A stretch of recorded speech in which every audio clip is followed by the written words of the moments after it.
Hello, online world. I am incredibly happy today to bring to you business econ and public policy over at the Kelley School of Business. He's the Herald A. Polling Chair in Strategic Management. Today's topic is the digital business ecosystem, its governance and antitrust implications, something that I enjoy hearing him talk about all the time. So thank you for being nice enough to come over and having that conversation with us today. Appreciate it. Turn it over to you. Nice for the invitation. It's great to be back. Always love coming over here. Yeah, and sorry for, I probably talk too much antitrust with Angie and the crew. But, you'll get some more with me. Most important thing on your list there was a former department chair. So Angie knows well. It's a smile. Wow. What? See, you brought me out of my leave today. I love this stuff and love you guys coming. But I do. I'm very glad to be here. It's great to be back. So I should say up front, this is a work in progress. So this is part of edited volume that I'm both editing and contributing to. That I'm working on with two gentlemen named Jeff Manny and Gus Hurwitz. They're both on the legal side of things, and I'm bringing kind of the economic side. And the global goal of this project is to be thinking about the marriage between law and economics as we're dealing with a lot of these thorny antitrust issues with what may loosely be described as business ecosystems, although as we'll discuss today, that's not a well-defined concept. But it's rather an important one because however you define it, that business model is kind of in the background of a lot of the antitrust disputes that you're seeing in the news with a lot of the big companies that you hear about, the big so-called big tech companies. That's a common line of debate. So let me dive in, with regard to business ecosystems. As I mentioned, this is an increasingly important type of business organization. It's existed for a while, and I'll talk about when this term was originally coined, what the context was. It's going to be pre any kind of internet, Google, all that stuff, dates before that. But as I mentioned, understanding the business ecosystem is important in terms of the emergence of with now digital business ecosystems, which I'll talk about those as well. And, I know with Ostrom Workshop, governance is an important central issue. And I would say this really kind of strikes at governance issues. So a key topic, a hot topic of interest centers on the antitrust world. And really it's getting at this idea of where should the line be in terms of governance of these, I'm going to use the loose term now, but with business ecosystems, we can, on the extremes, we can think about having them be governed by market forces versus legal forces, to simplify it, of course, more than it actually is. But as we're thinking about curbing potentially harmful behavior, right? So we hear all kinds of accusations for these companies in terms of different ways there might be consumer harm. Well, is it consumer harm coming from market forces? Is there a role for legal curbing of that? If so, how should the antitrust laws be applied in these types of situations? And as I said, these are ongoing debates as we speak. So why is this debate challenging? And this is what I opened with, right? There's still ambiguity about what a business ecosystem is, and also what a digital business ecosystem is. And so here, maybe I'll bring this up closer there. So here's my plan today. What I want to do is start out by trying to think about how should we think about what a business ecosystem is, right? So I'm going to use some leading economic frameworks to define and describe what one is. I'm going to assess how business ecosystems have evolved from the analog world to the digital world. And then I'm going to link these analyses back to some of these governance questions, right? So the idea being, we can't really answer these questions if we haven't really thought much about these questions, right? So I'm going to spend a decent amount of time on this. And I should say up front, please interrupt as you will. As I said, this is ongoing. None of this is fully baked in. So I want to have some back and forth if there is some. In terms of some of the ideas that I'm presenting today. All right, so let me dive into the first category. What is a business ecosystem? In economics, the central tenet is that the organization of economic activity affects economic outcomes, right? So how we organize production can impact what the efficiency, what the actual productive outcomes are, right? And so a business ecosystem just to kind of start laying the groundwork here, is a form of economic organization with the ultimate goal of production, right? And so that's the thing that's kind of our target for this section. But I want to put it in, in the context of economic organization more generally. So one of the things I'm going to be trying to aim at is to say, what are the defining characteristics of a business ecosystem? Do we just know it when we see it? Some people kind of seem to have that attitude, right? So for example, right, someone might say Uber is a business ecosystem, right? These claims have been made. But if so, how so? And so why is Uber a business ecosystem? Because sometimes people kind of just straight point up to digital platforms. They go, well, Uber's a digital platform. They're a business ecosystem. But to that, I would respond and say, well, if that's the case, that must mean matchmaker.com is a business ecosystem too, right? Is it? Right? Is there a distinction between those things? How do we think about how to make those distinctions between those types of things? So how are we going to get to an answer like that? So what I'm going to do is describe some primary forms of economic organization.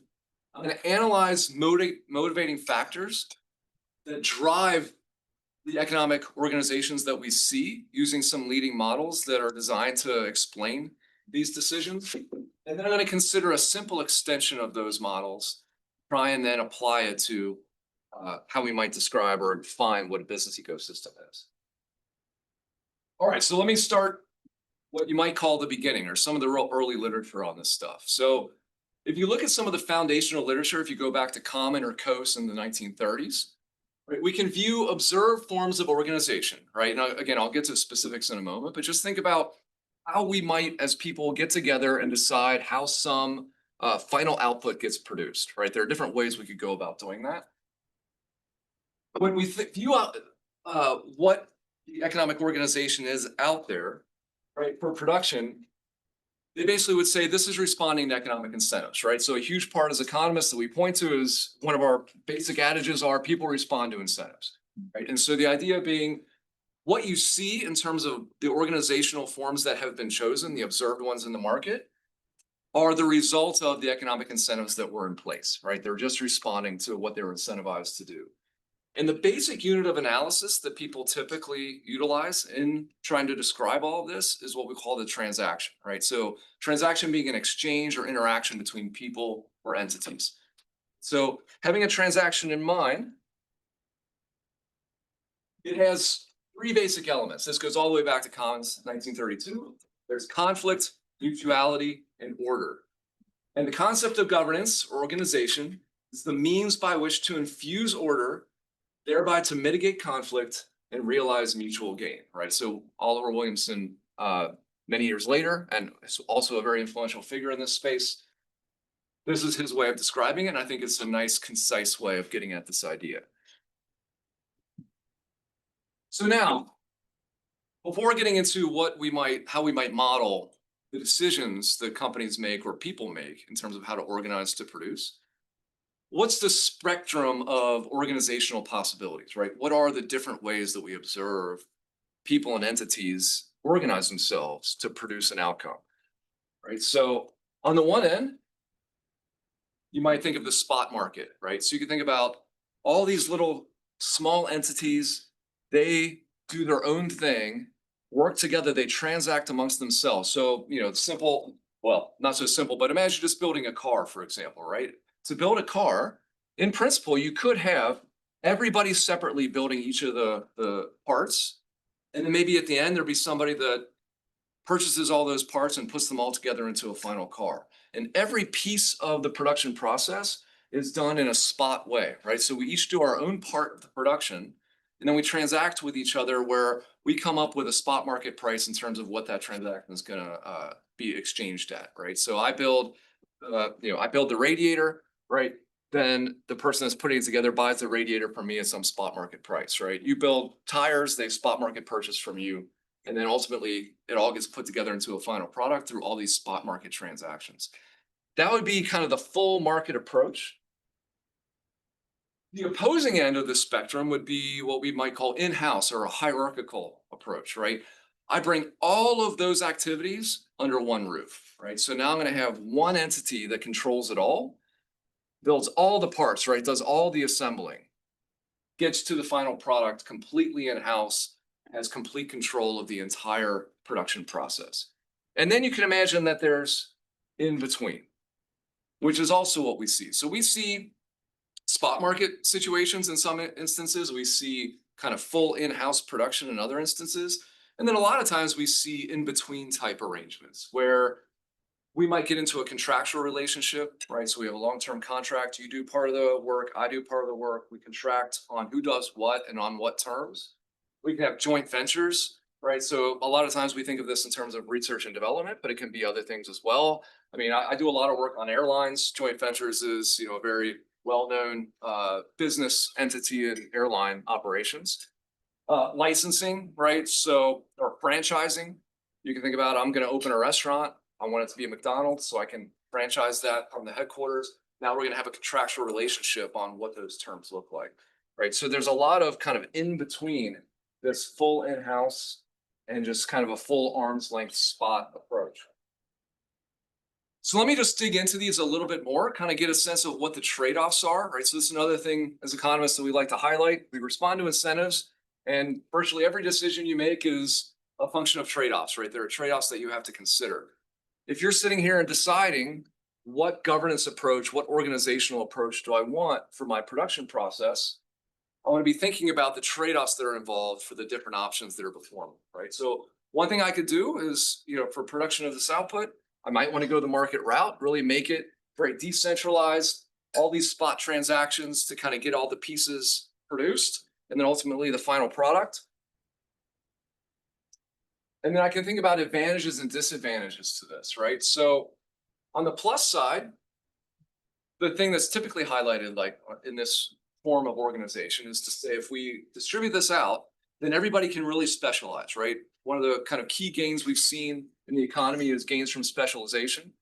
And doing a full spot market approach, in essence, allows you to kind of maximize on those potential gains, right? Everybody specializes on one specific thing they do, right? And in business school, we always talk about core competencies, right? So that you want to focus on your core competency. You do that, and then you can transact with people that are interested in the product that micro product, that input, let's say, that you're producing. Disadvantages, if you go that full spot approach, there's less quality control and reliability of the supply chain, right? Because now everybody's doing their own thing. There's nobody that's kind of controlling who's doing what at any given point in time. So you could have failures at any different point, right? So you could have input supply issues, you could have labor issues, all kinds of things that could happen at parts of the supply chain because no one's controlling the entire operation, right? So there's all kinds of codependencies, of course, because you're all kind of contributing to one final product. And if nobody's controlling that, right, you might not be thinking about externalities, things that you're doing that affect other parts of the supply chain because we're all kind of doing our own thing, right? Fully independent.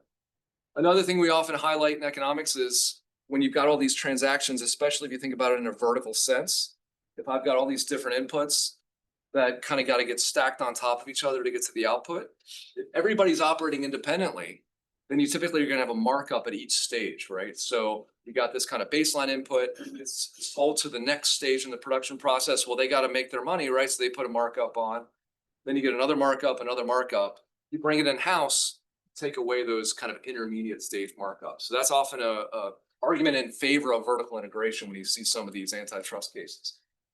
Sometimes it's difficult to incentivize specialized investments, right? So if there's specialized things that I need you to do, if we're in a spot market relationship, how do I incentivize you to do that, right? If I need you to do something special for me, right? If it's fully spot, right? It's difficult for me to do that, right? All of a sudden you can imagine immediately it starts to move you into, okay, maybe we need to do a contract, right? Now we got to move away from just full on arm's length spot transactions. Let's think about the other side, right? So if you go full hierarchy, right? I'm going to produce the whole thing. I'm going to own and control the whole thing, right? I control all the steps along the way. And you can imagine that there's a flip side then in terms of advantages and disadvantages when you go to the other end of the spectrum, right? So on the plus side, now I do have control over quality. I have control over the supply chain. I brought it all in-house. I got rid of those double markups, right? So there can be cost savings ultimately. It's easier then for me to make specialized investments because now I'm the one benefiting from that, right? I've got control of the whole process. But then the disadvantage, the typical one that people highlight is exactly the opposite of before, right? So now you might be overextending outside of your core competence, right? Are you going to be good at all these different pieces of the production process? Very possibly not, right? So it might be better to have more independence along the way, and then there could be more specialization in terms of the production process. And let me just quickly talk about some of the in-between, right? So contracted production, somewhere in between, kind of doing it all in-house, all spot. Now we're going to have this important space in between these two. You could say it's between spot transactions and full integration. Langlis has done a lot of work in this area. Advantage is now you can get access to specialized expertise with the ability to incentivize long-term investments.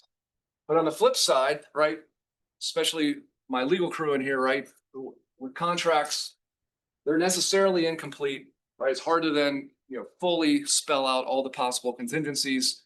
And then you could subject yourself to things like hold-up problems, right? So now this person I've contracted with, now I've made all these sunk costs in this investment with this partner. They can then hold me up, right, and basically try to extract those sunk costs away from me, right? Because now the investments have already been made, and it's better for me to just give you more as opposed to try to go to somebody else to do this all over again. And so that's always a risk with these types of contractual relationships.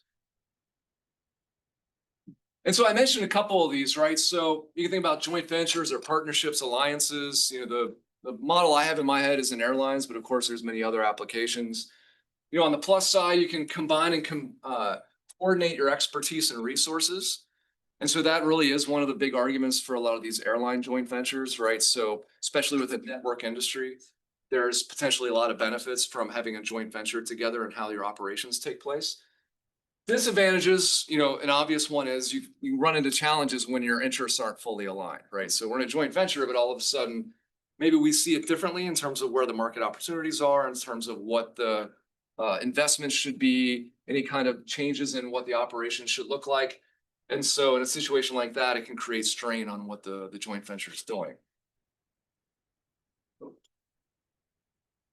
And then last one, just I mentioned licensing and franchising, right? So now I've got one firm contracts with another to use this product design or brand or method of production, right? So again, I think the typical thing people think of is like restaurant franchises. And this is usually in exchange for fees or royalties, right? So on the plus side, you're faster to market with reduced risk to the licensor or the franchisee. So if I'm going to open a restaurant and I'm franchising with McDonald's, I have a little bit more certainty of what the demand is going to look like, what the overall process is going to be for me to be able to get up and running. The disadvantage, though, is that you have lower control over your characteristics and the final products, right? Because if now I franchise with McDonald's, I kind of got to get in line with what the overarching game plan is for McDonald's franchise. And depending on what your local conditions are, that may or may not be ideal for you. All right, so just to kind of put this all together, so Gibbons, we actually had Robert Gibbons out just last year. He's done a lot of work in economic organization. He does a nice simplification of this. In essence, economic organization, you could think about it in terms of the market, which, going way back to Smith, right? You can think about the invisible hand is what's guiding what the transactions look like. On the other side, you can think about two types of what Gibbons would call the visible hand, right? On the one hand, you can think about within a single organization, visible hand, so we can see this controlling entity guiding how things are being done within the organization. But it can also be applied in non-integrated settings. So now it's not all in one roof, right? Where it's not a single entity that controls everything. But now you might fall under a catch-all of contracted production. But again, there's still a visibility to it, right? We can see the contracts, right, that are guiding what the rules of the game are in terms of the production process. So here, everybody's doing their own thing. There's not some guiding force dictating visibly what's happening, but the invisible hand ultimately governs how things get transacted. Or on the other hand, we can have a single entity controlling things, visibly dictating how things are done, or contracts across multiple entities where the contracts are the visible hand that are dictating how things get done.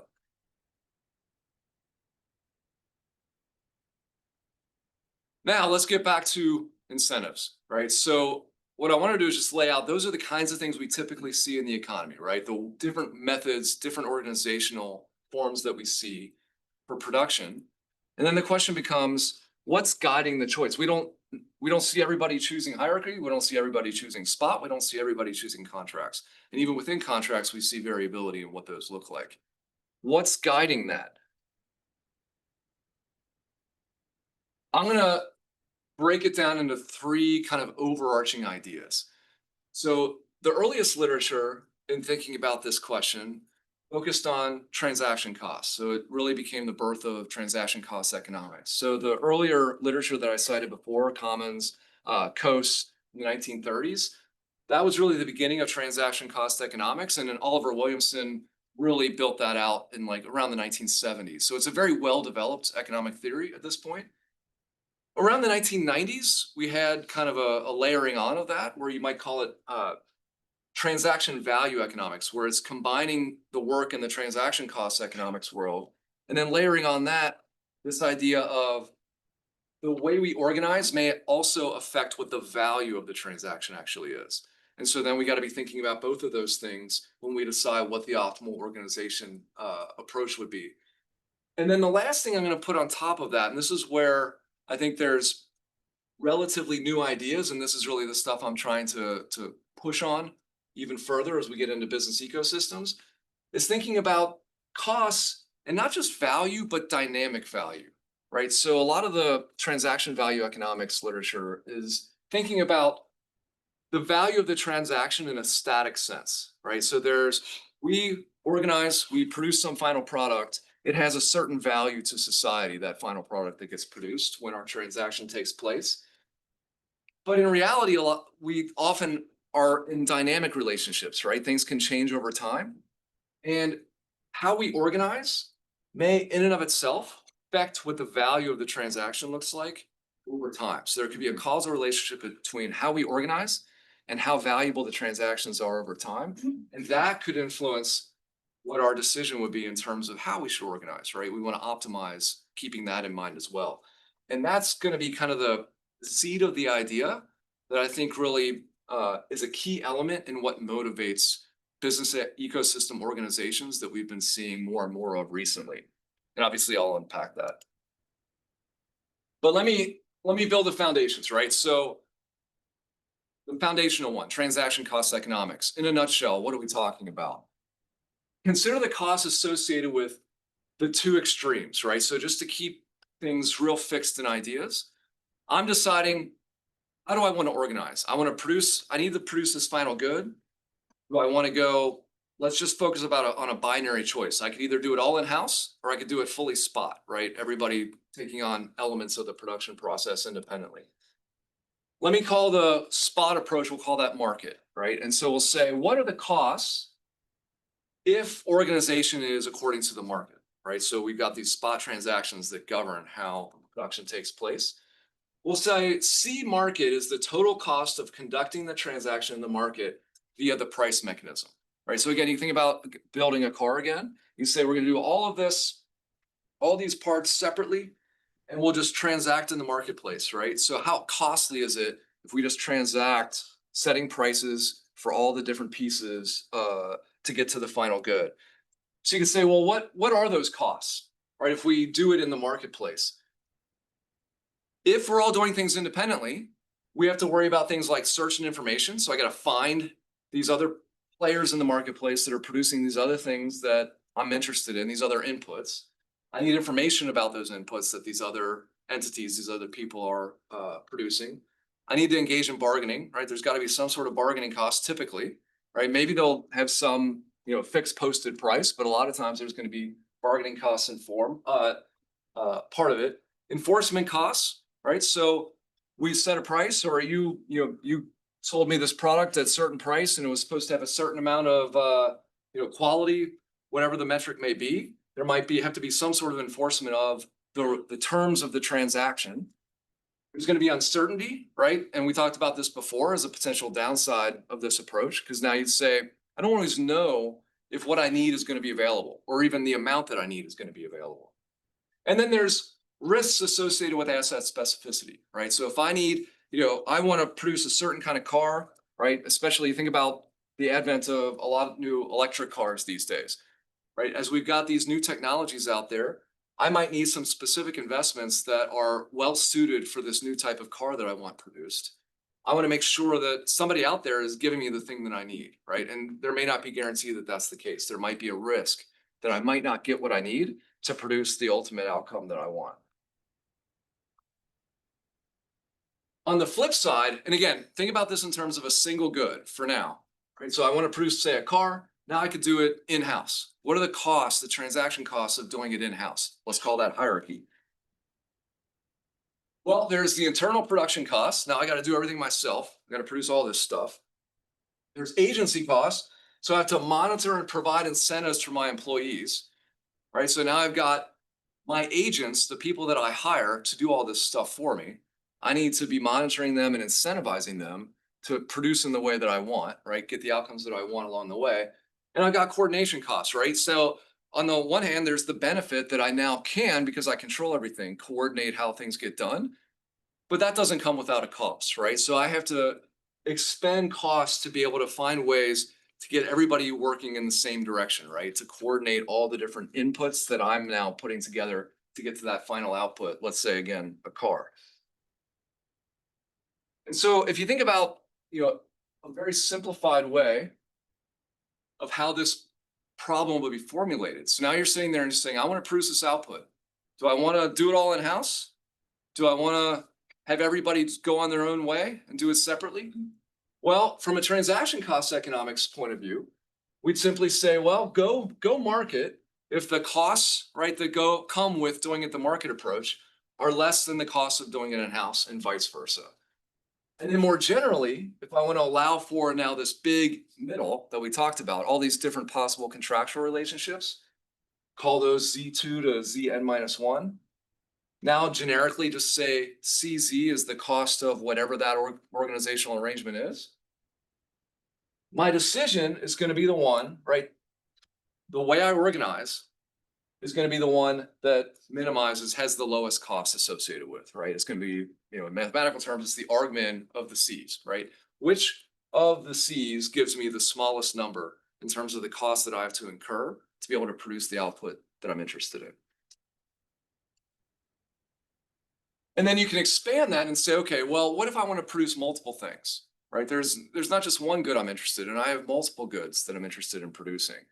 And this is a simple extension. You could say, all right, now I got to decide for these multiple goods, do I produce them in-house, right? Do I produce both myself, or is it more efficient to have two separate entities produce those goods separately, right? And so I can think about costs this way and say, well, if I want to produce a certain amount of X and a certain amount of Y, if I do it in-house, it costs me C of XY, right? I got to do it both myself. If I separate them, then I've got one entity that's producing only X, one entity that's producing only Y, and the total cost is the sum of those two. In economics, this gets us into a very bread and butter term. So the decision between those two options is going to come down to economies of scope.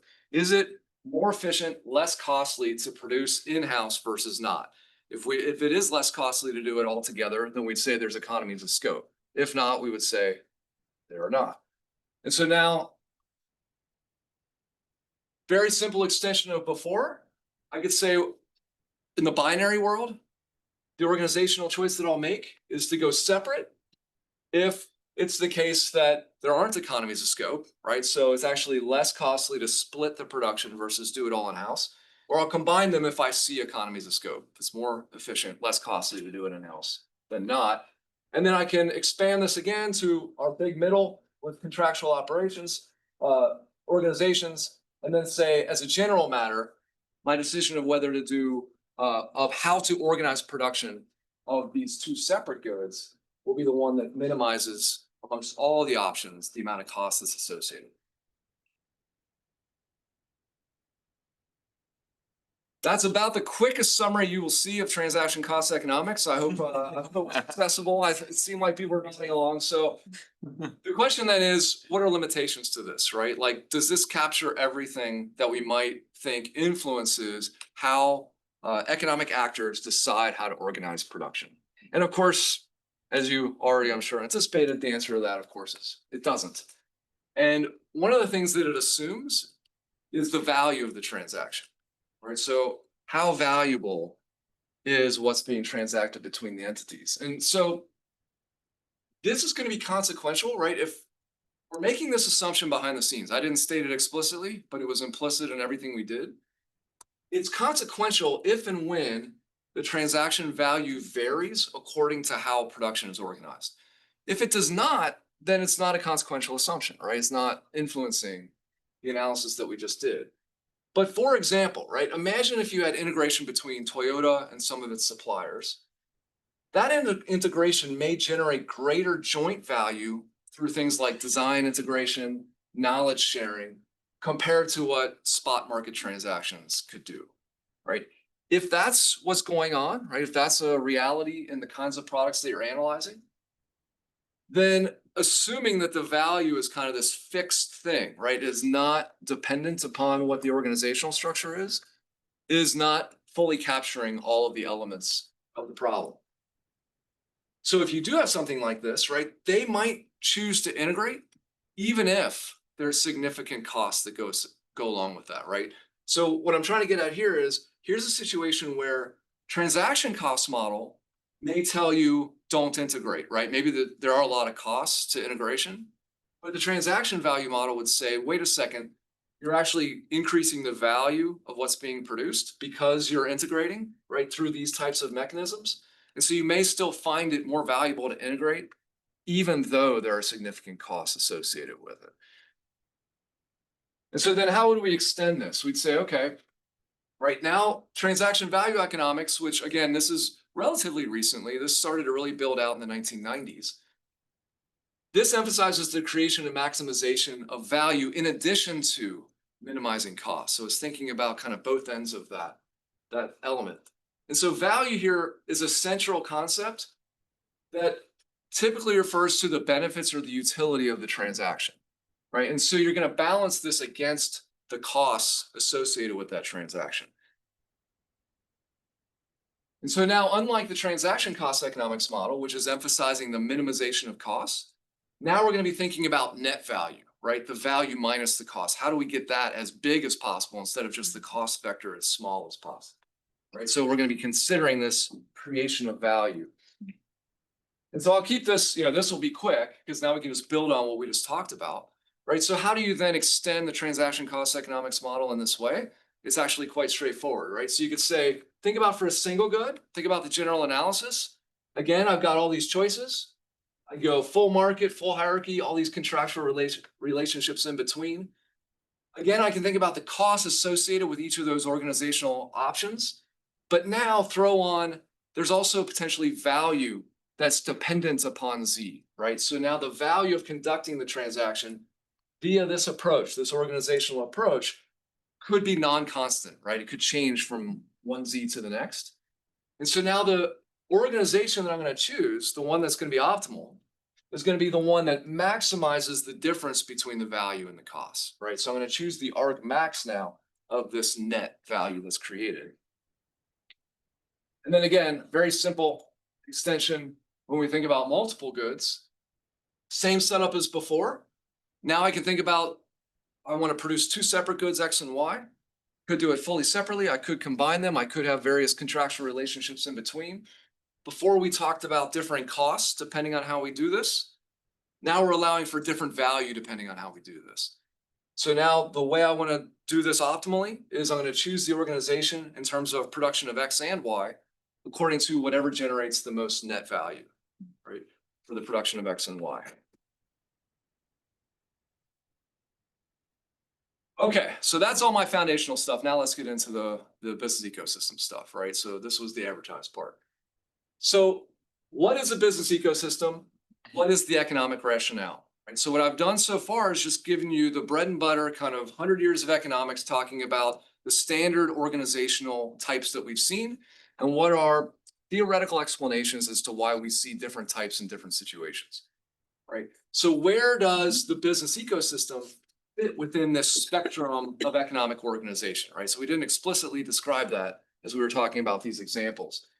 And then how does the rationale fit within one or both of these kind of foundational models of economic organization? So what is it, right? So how does it fit in the spectrum in terms of just different types of organization?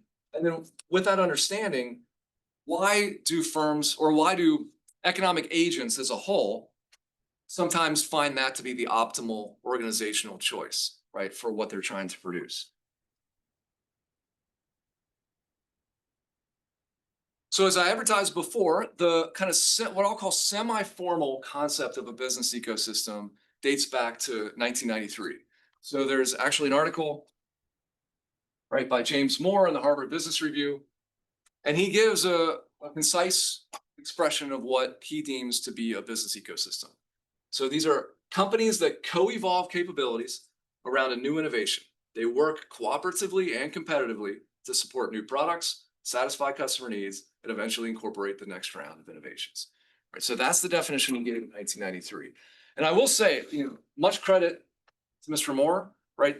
Remember, the internet literally just got commercialized in 1993. So he didn't have any vision of what we've been seeing lately in terms of all these digital focused companies that are very internet based, right? That I will argue have a lot of the features that he's describing as a business ecosystem. He didn't have the luxury of seeing any of that because none of it existed in 1993. Right? So what was he thinking of when he came up with this definition? One of the examples he gave was, think about old Apple, not the Apple of today. Think about Apple of 1993, right? Apple of 1993 was basically a computer company, right? They're producing computers, but he's saying there's computers, but then there's also these other electronics devices. There's these information and communication elements to all of this, involving all these different entities that contribute to what the final product looks like when you buy your Apple, let's say, Macintosh computer back in the day. And he would describe that as this sense of an ecosystem. And I think, as I'm going to emphasize later on, a huge element of this is this idea of innovation, right? Because even then, right back in 1993, there was very much an understanding that industries like the personal computer industry were changing rapidly, right? And so you've got all these entities that are involved with what your final personal computer looks like and can do, that all have to evolve together as the technologies change rather quickly in this space, right? Because in 1993, we were very much right in the smack, not same name, different person. Moore's law was very much in high gear, right? So we were getting like doubling of processing speed every about year and a half over this time. That alone, right, made major impacts on what the computer industry looked like over this period. And that's not to mention all the other kind of device innovations that were done during this time that would affect what your experience would be as a personal computer owner. So now let me kind of get into where things have gone from there, right? So that was kind of the opening salvo in the business ecosystem discussion. It's what Moore threw out there. And there's been a lot of literature since that's tried to weigh in on, okay, let's unpack some of this. Let's maybe push in some different directions in terms of what are the key elements of a business ecosystem. Subsequent definitions that you'll see will typically have things like, multiple actors that are involved. Complementarities is a common emphasis, right? So there's different elements in terms of separate products or even a single final product with complementary inputs, right? The value of one thing increases in the existence of another or improvements of the other, right? A simple definition of complementarities. Non-hierarchical control, right? So we're not talking about everything being done in-house, one entity controlling everything. And then there's a joint creation of value, right? This idea that these separate entities jointly are creating something that has value to the end consumer economy as a whole. Another one that I like to highlight, so Pettit and Teese in 2020 also took a stab at this. What is a business ecosystem? The way they tried to summarize it is they call it satisfying the 5 C's. So you've got cross-market competition. So there's different markets where you can clearly draw a line, a circle around them, right? They're not doing the same thing, producing the same outcomes. There's coevolution, right? So we've got technology changing, we have to evolve with it together. There's complementarities, so they're complementers, right? So you get this kind of dynamic where you've got complementarities, but at the same time, we're also competing. And really, I kind of see this as a little bit derivative, but they go along with a term that they didn't coin, but it's been around for a while, this idea of co-opetition, where in some ways we need to work together, in other ways we're trying to go after each other, right? We're competitors, but we also recognize that there's a dependence on each other in terms of what the ultimate product can do. And then this idea of conscious direction. And so this is the idea, I mean, this is where the idea you should have in your head is the digital platform, right? This is typically what people are referring to, where you'd say, there is this central entity. They don't control everything. They don't tell everybody what to do, but they are the one kind of steering the ship, right? So you think about, a classic one would be like Amazon's marketplace or Apple's iOS system on your phone, right? So there's a lot of players besides those central companies that are contributing what your end experience is like. But there is that central entity of Apple or Amazon that one might say is consciously directing how things are changing over time and how things get done between the contributing players. And so here's one of my punchlines today. So if I triangulate on all of that, right, some of this pre-existing literature, here's what I would propose to try and lock down what a business ecosystem is, right? There's key characteristics, coevolution and adaptation among a group of producers producing complementary products and or services spanning multiple markets, right? That's what I would propose as definition of a business ecosystem. And let me build that out, right? So multiple markets. I've got multiple distinct products and or services. Why is this important? It draws a clear distinction from, say, a supply chain, right? A vertical structure where I'm thinking about a single product and there's just the steps along the way to produce that. So I got multiple markets, complementary products or services, right? So value of one is enhanced when consumed with another. This distinguishes them from what you might think of as conglomerates, right? Conglomerates are generally combinations of unrelated products. So I'm thinking about organization amongst products that do have codependency in what their value is, right? Consuming one affects the value of the other and vice versa. There's a group of producers, so this draws a distinction from a single multi-product firm, right? So we're not talking about one firm that's producing multiple things, even if they are working in multiple markets. It's also involving multiple agencies, right? Multiple firms or producing entities, right? This sometimes, right? If you will hear this term, that's a bit of a counterpart to this, where if you do have a single entity producing multiple products that have the features that I've just described, you could refer to that as, say, a firm level ecosystem, right? If it's all being done by a single firm, but they have all these different pieces to it, right? In essence, they're controlling their own, singularly defined ecosystem, but that's separate from what I'm talking about. And then here's the thing that I've been kind of pointing to all along, right? What I think is what the most crucial piece, this coevolution and adaptation, right? And this does link to the early definition of moral. I would argue this is the most distinctive business ecosystem characterization, right? As I said, Moore emphasizes coevolution and innovation. Pettit and Thies argue that the transition of communities of related businesses to business ecosystem is about dynamics, right? From related capabilities to related dynamic capabilities, and that members from collective resilience, the members benefit from that.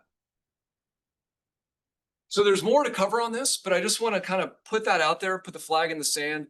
This is the way I would describe it in what I think is the most concise way. There are other elements that people have emphasized, right? So like, I would argue, you hear about conscious direction, right? I talked about that with Pettit and Thies.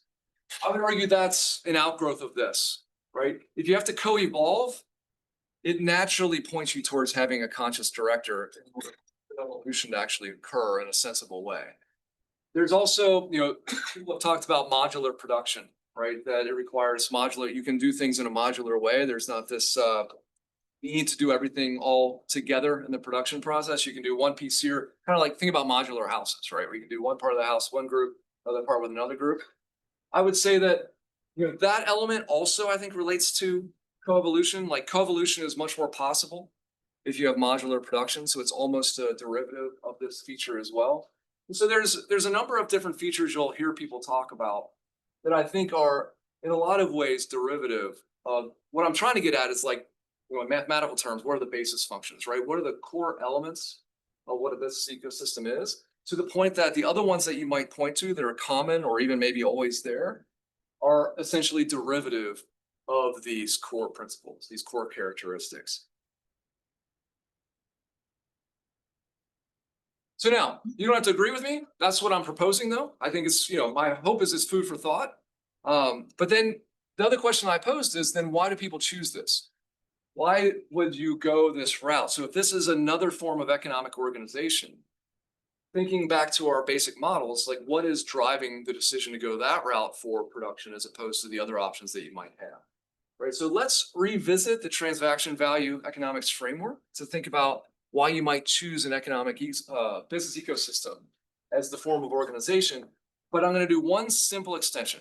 I'm just going to extend it to 2 periods, right? So everything we did up to this point was in a static framework. Now think about 2 periods, 0 and 1, right? Where organization in period 0 affects outcomes in period 1. Simple as that. And hopefully not too big of a stretch in terms of what reality looks like. Now let's use the exact same terminology. Now I'm thinking about let's go to the fully expanded version, right? So I'm thinking about producing multiple things, X and Y, most simply. I can do it separate, I can do it combined, I can do it with all these contractual organizations in between, including a business ecosystem. So call that one of the Z's in between. But now I've got a choice in period 0 and a choice in period 1 in terms of how I organize myself. Now you might be saying to yourself, are you really going to change one period to the next? And I would say probably not, right? But that's not going to be crucial to what I'm about to say. The key is that what happens in period 1 is going to depend on your choice 0. And now I'm just going to do a very simple extension of what we did before. So now there's the costs of the organization choice, but now I'm going to have that in 2 periods. There's the cost in period 0, and then there's the cost in period 1, which can depend on what you chose in period 0. I got my value from producing according to whatever choice I made in period 0. And I got my value in period 1, which again, now is allowed to depend on what I did last period, right? So how I organized last period can affect what my value and cost look like this period, in addition to the choice I made this period. But the key is that intertemporal relationship. And so now assume there's uncertainty about realizations of cost and value in period 1. If I allow production of X and Y to be done in any of those organizational ways, what's my decision going to look like now?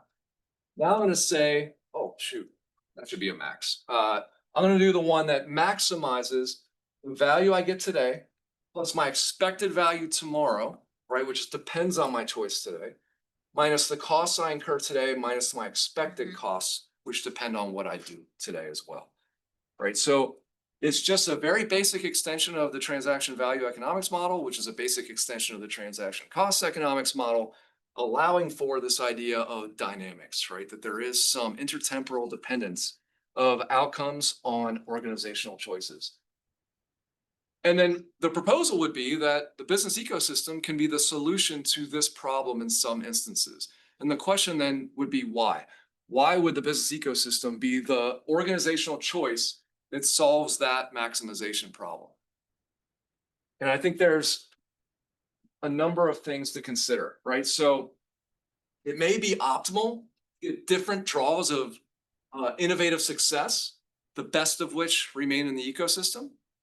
So compared to a dominant player trying to drive virtually all of the innovation itself, having these kind of separate entities, multiple players in the marketplace that are all engaged in innovation might allow you to think about it as a distribution, right? So now all of a sudden I get a distribution of innovations instead of trying to do it all in-house.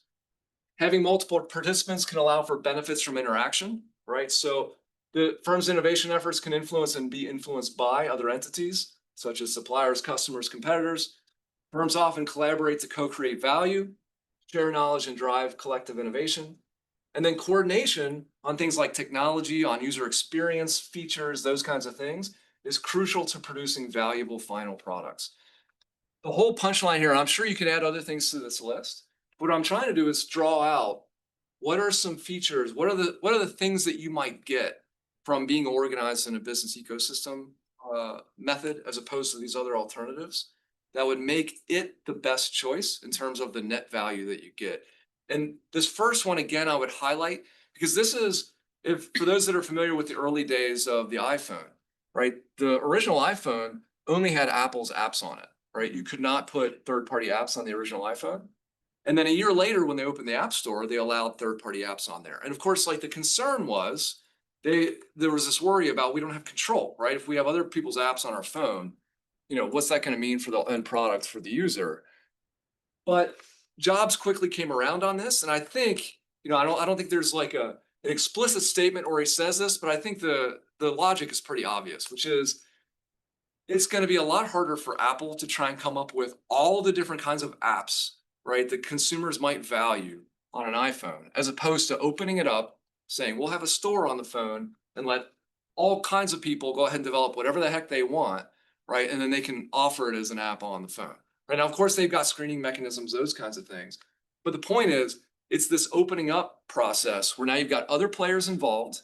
Right? They're developing all kinds of different things. These apps are doing all kinds of different things. Of course, we think of games, that's the most dominant category.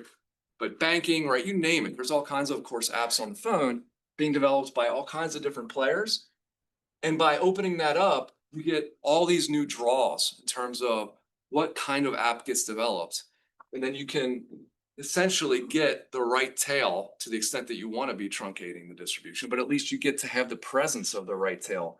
Whereas if you did it internally, the odds are you're not going to be able to replicate what that distribution can produce in terms of innovative options within the product. So I know I don't have a ton of time left, but this part's actually rather quick. So we're going to get right into what I think are the core issues. So then you say, with all of that in mind, how have business ecosystems evolved from analog to digital? Right. So what makes the digital economy particularly amenable to business ecosystems? Because the organizational form I've just described, whether you want to quibble with what the actual defining characteristics are, I doubt we would get that far apart from each other in terms of what we're talking about. And I don't think there's any dispute that we're seeing organizations of that type much more prevalently in the digital economy than we did in the analog one.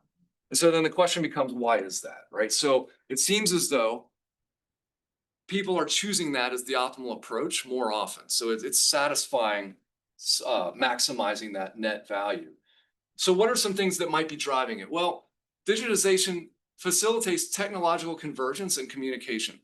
Right. So if we're doing everything, if information is all being kind of transmitted over zeros and ones, right, it allows us to converge on the technology that we're using. So all kinds of different things that might have been done in different ways. I mean, I'm old enough to remember cassette tapes, VHS tapes, right? All these different analog forms of getting different types of information, all converge into a digital methodology, right, which then facilitates the ability to have multiple different entities that are working on different things, but in some coherent way, because we're all kind of using the same baseline technology to get this done. So it's easier for us to coordinate and transact, which pushes us towards separate, right? If it's easier for us to coordinate, transact when we're operating separately, then it pushes us more into one of the choices that involves separate entities. There's more opportunities for complementary products and services because we're using a similar technology in terms of information. There's more opportunities for us to then be producing things that can easily complement each other because they're more easily integrated, right? More easily can work off of each other. Digital economy is built on highly dynamic technology, right? So certainly we've seen that. Lots of technologies are evolving quite quickly. Makes strong coordination important, pushes us towards combined, but it also leads to heavy competition and innovation via innovation. So a lot of the lines of competition in this space, you see a lot of zero price goods. And it's what's the competition then? It's what do I offer you? How's mine better than the other person's, right? So that's what's going to be driving it. Puts a lot of pressure on innovation And then it makes it incentivize you. I need to find a model that produces the most innovation quickly, right? I get the best draws in terms of what kinds of things are being produced. And so why does the business ecosystem emerge as an attractive organizational form? Here are some arguments I would make, right? So there's many opportunities for complementary production because of technology conversions. There's independent production that's more possible with reduced coordination and communication costs. Dynamic technology drives competition on innovation, which incentivizes this wide, getting a wide net of innovations that you can draw from.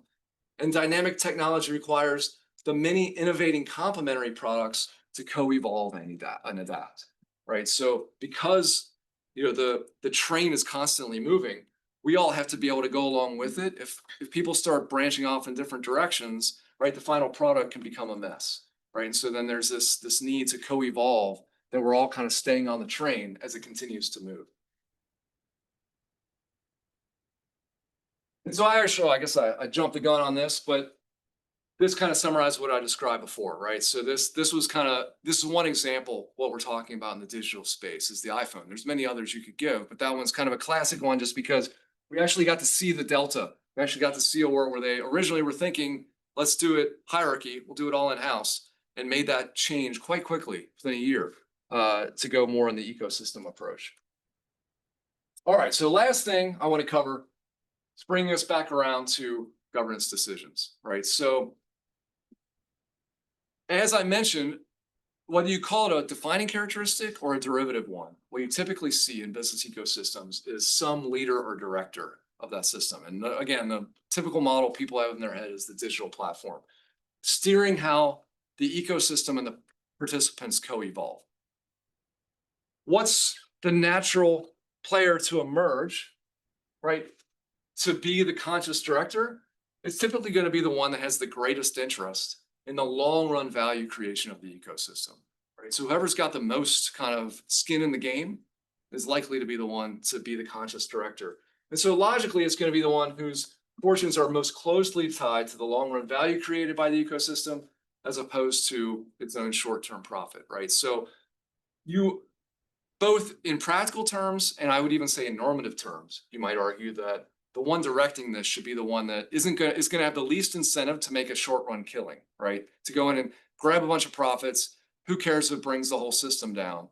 But if they've got a lot invested in the long run value of the system, it's unlikely they're going to engage in a play like that. And that's typically the one that's going to emerge. But you can imagine if that's the way things evolve, right? If that's the way the structure typically is in place, now we've got some tension with antitrust law. Why? Because are the leaders' actions, right? You got to ask yourself, think about, pick your favorite digital platform. You can ask yourself these questions.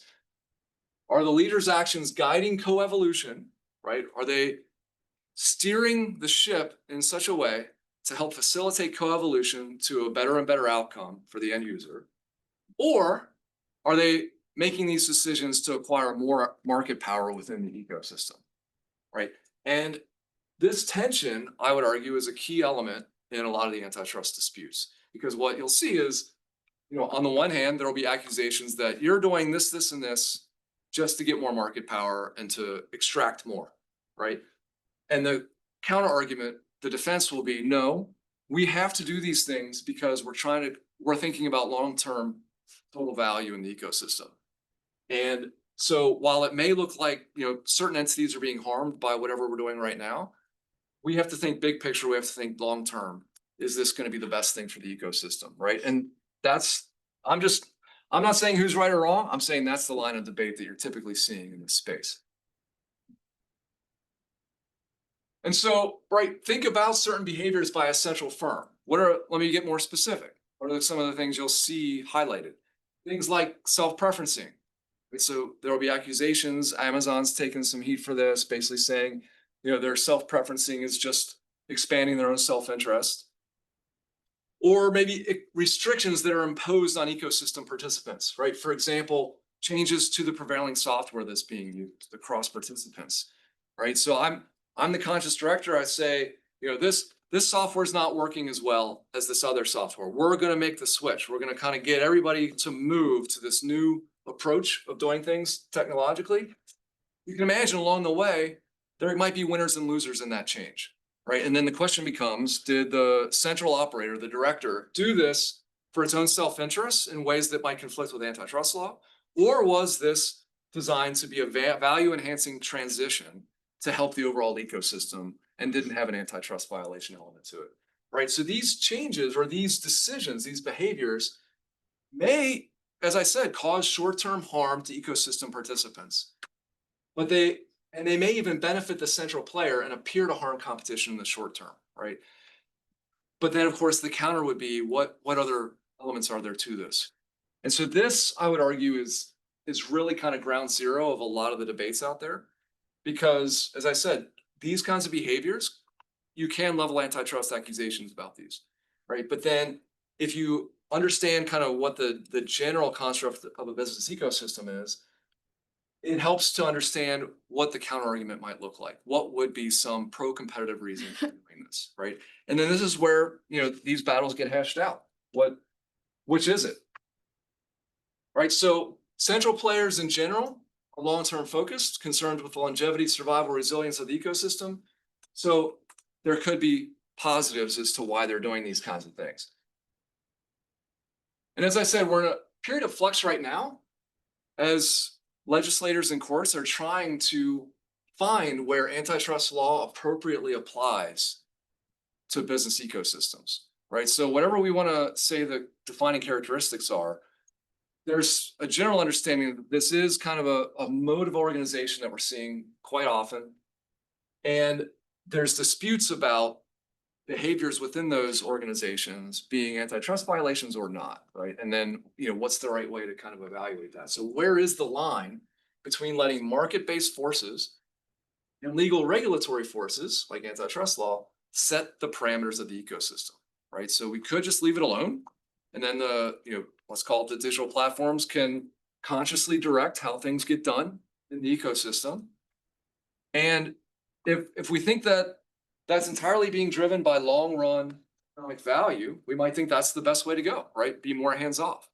If we're more concerned that having this central director is really just opening up the gates for that central director to grab more for itself and squash out potential competitors, gobble up more of the ecosystem, then we might think there's room for more antitrust enforcement in this space. And one of my advisors, Shane Greenstein, he described this as kind of the shepherd versus the fox phenomenon, right? And there's this dichotomy with any of these central directors where on the one hand, they need to be a shepherd, right? They got to get everybody kind of to come on board in the same place. But at other times, they're the fox in that they do take some value for themselves, right? And so they're striking this balance between kind of getting some payoff from being the central player and also shepherding everybody to kind of go along with the new innovations, the way technology is going to get the long run value as high as possible.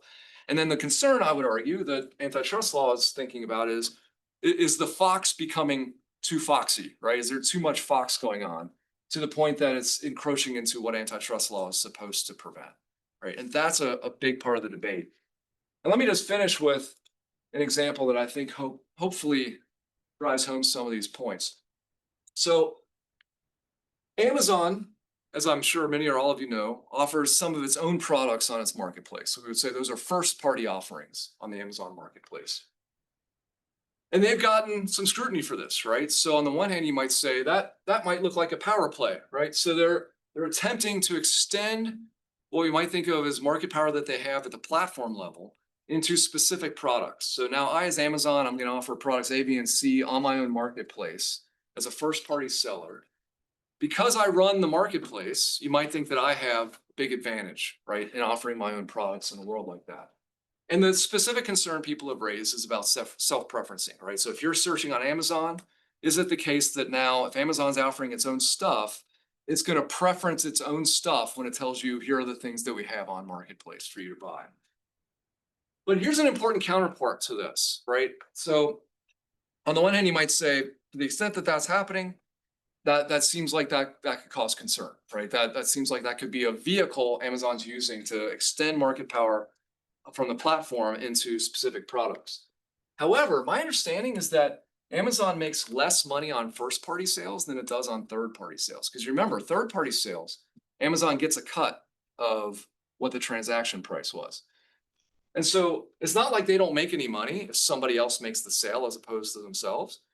And so in fact, a lot of times them selling their own product, the margin they're getting on their own product is smaller than what they're getting if somebody else sells and they just get a commission on the sale on their platform. And then you might say to me, well, then why on earth are they offering their own products? And the answer to this, right, is why would they do it? There's an incentive to signal quality or trust for certain markets for certain product markets on the platform. So what Amazon in some instances might be doing is to say, people might be a little bit suspicious about products in this space on our platform. What we're going to do is we're going to put our own skin in the game. We're going to put our own product in this space so that people see, hey, Amazon themselves are selling products in this space.